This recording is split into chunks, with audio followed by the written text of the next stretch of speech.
You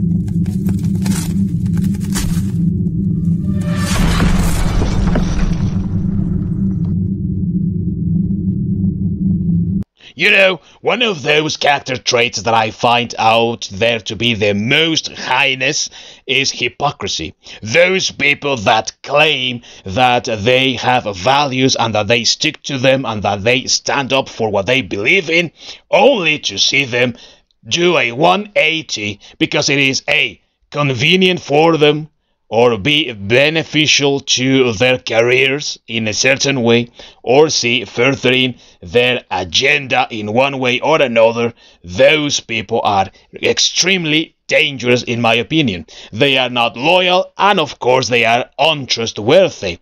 Those people, if you ever encounter them and you make friends with them, they will hesitate nothing at all to throw you under the bus at the tip of a hat if they see that there is anything to gain from that. One such person is Matt Sothos, the narrative director in the upcoming God of War Ragnarok video game.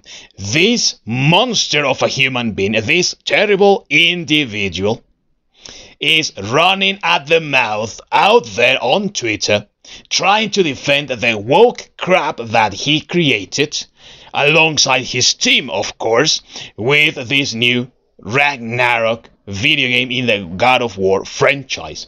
For those of you who do not know the news, let me tell you.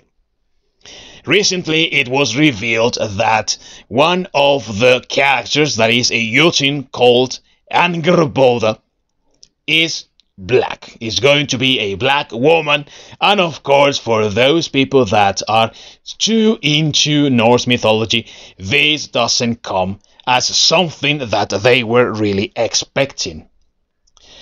And trying to defend this decision, and of course trying to virtue signal yet once more, because that's the only thing that these woke idiots know to do.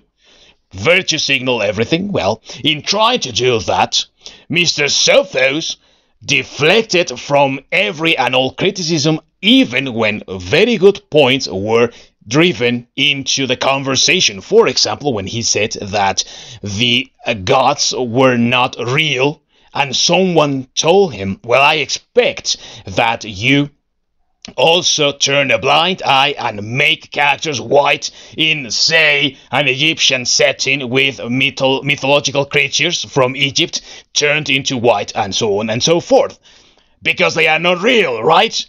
And responding, neither are the Aesir and neither are any of the gods in the Norse mythology, which again is just a deflection with a point that was well made, trying to spin it like he is all in for diversity and that other people are not in for diversity and they don't like Angerboda because she is black in this iteration.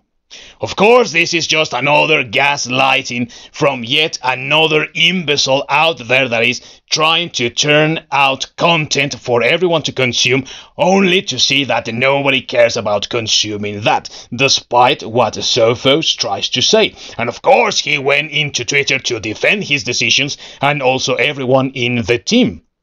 It was a lengthy thread, but I think that it is evident of the sort of narrative and also the sort of behavior that you can expect every single time from these bastards.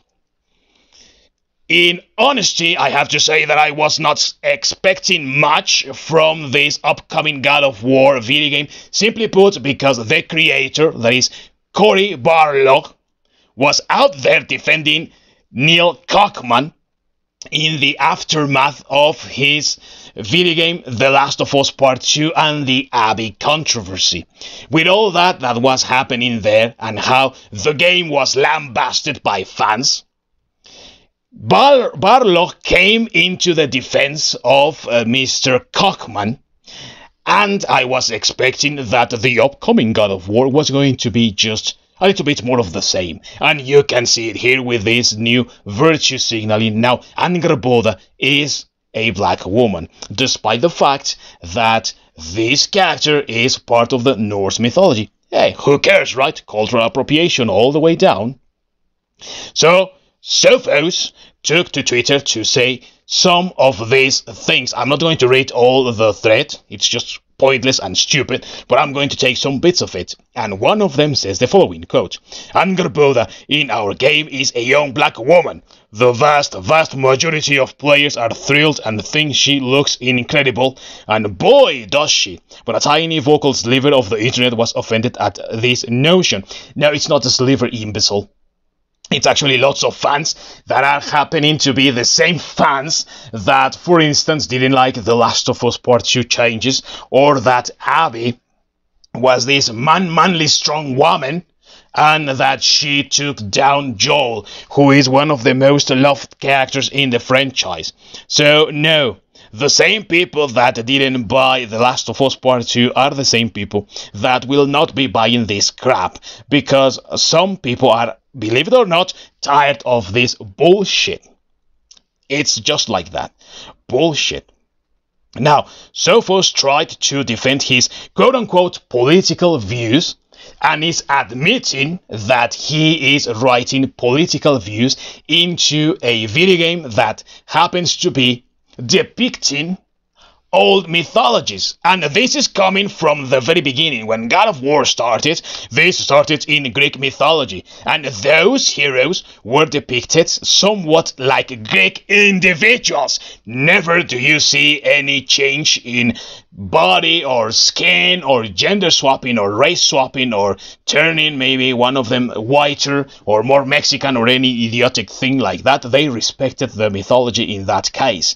Oh no, sir, that is not going to happen here, because white, and white of course is bad. Instead of trying to go with, okay, in the next installment in the franchise, why don't we make Kratos go to Africa, for example, and then we can use those mythologies and have as many black characters as we want. Oh no, you have to change those that are popular, that are well established, because diversity and more representation. So he continued in the following tweet about his quote-unquote political views. And he said, quote, "You made it political. As a writer, your job is to tell stories that are compelling and relatable. I think you're going to fail there then. You bring pieces of yourself to stories and your opinions shine through. So writing is always political. It's just usually only called that if the politics aren't agreed with. No, let me tell you that many works out there do not even reflect the politics of certain individuals who wrote them. I believe that even though The Lord of the Rings is a Catholic book, it does not have the politics of the time, for example. I think that it's a timeless piece, thankfully, thanks to the fact that the politics of the day were not really inserted. Many a times we have discussed how allegory is not something that Tolkien was interested in. And I think that we can see in his work that there is nothing really from the politics of the time into his work. Another thing that Sophos said is the following, quote, "It's not accurate to Norse mythology, doesn't respect the culture." And he responds to that criticism. Oh boy, the big one. Let me start with this. God of War is our interpretation of mythology, not history, Norse or Greek. We tell a personal story with the backdrop of gods, giants, etc. through our lens. Yet, you do take this and just spin it like if it were just your panties in the morning, of course, and you try to spin it like, oh no, it's not historical, it's not, it's our interpretation, it's what we believe in. Well, let me tell you something, that might be your interpretation, but my interpretation is that your interpretation sucks arse, and I don't want to see it, and I don't want to play it. And that is something that I want to address now. It doesn't matter how many times we call these idiots out if there are still individuals out there who are willing to pay for this shite. So long as there's even one single person willing to pay for this, we are not going to win anything. And believe me, I have seen many people excited to get this game simply because they want to know what the fuck is happening with this story and how it is going to end. I prefer to think that it ended there with God of War 2018, with what we saw was the possibility of this little kid being Loki. And that's just about it. I think it's a fitting ending, and we don't need woke crap like this one. Of course, that is only my opinion, so let me know yours down below in the comments. And until next time, everyone, peace out.